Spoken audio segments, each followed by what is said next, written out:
Please take a moment to remember the name Orlando Brown. I hope that this is a name you will become familiar with if you don't already know who he is.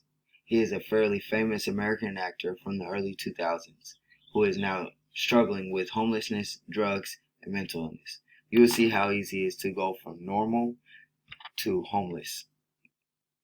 The Office of the National Drug Control Policy reported that almost 66% of people who were chronically homeless suffered with either a drug addiction or a mental disorder. The combination of these problems reduces an individual's ability to access permanent housing. Homelessness is a major problem in society, but why is it a problem?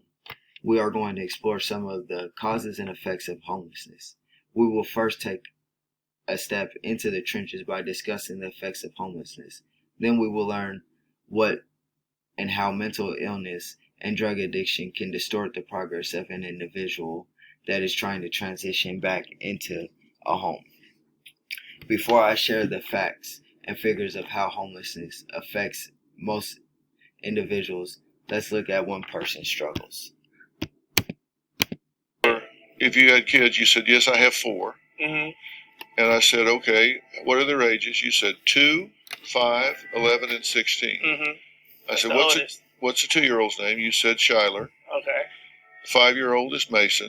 Right. The 11-year-old is John. Right. 16-year-old, I don't know. I got to find out. Right. I asked you this time, you said the 2-year-old don't know the name because it's still in the belly.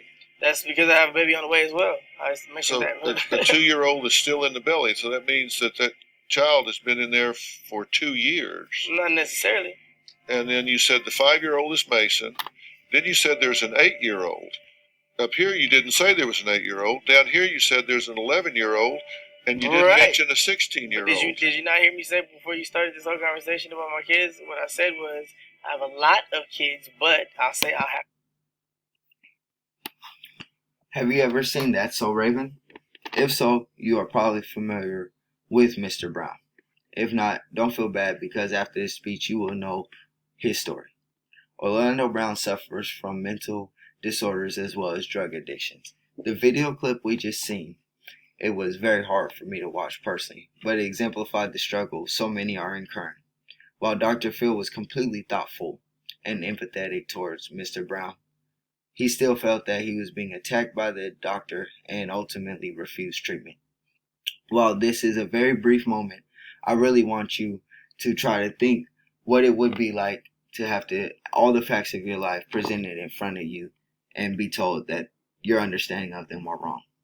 I personally deal with a family member that suffers from the same exact disorders as Mr. Brown, and through educating myself on this is how I discovered that Orlando Brown was someone I personally grew up with watching on TV who had went on such a destructive path.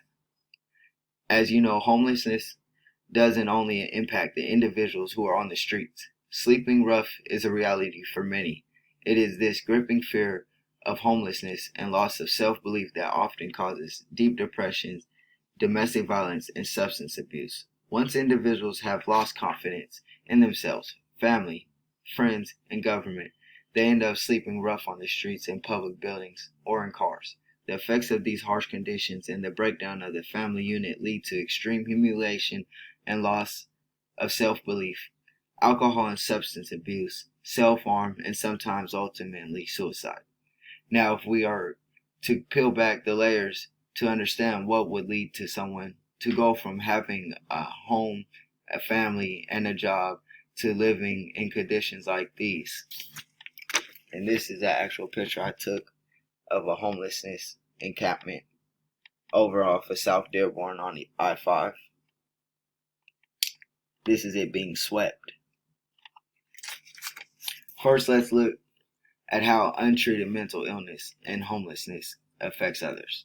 According to the Homeless Hub, people with poor mental health are more susceptible to the 3 main factors that can lead to homelessness: poverty, disaffiliation, and personal vulnerability. Because they often lack the capacity to sustain employment, they have little income. Delusional thinking may lead them to withdraw from others and this loss of support leaves them fewer coping resources in times of trouble. Mental illness can also impair a person's ability to be resilient and resourceful. It can cloud thinking and impair judgment. For all these reasons, people with mental illness are at greater risk of experiencing homelessness. Please briefly reflect on Orlando Brown and his struggle with his kids' names. He felt very attacked. Why we are focusing on this is because he shut down after that.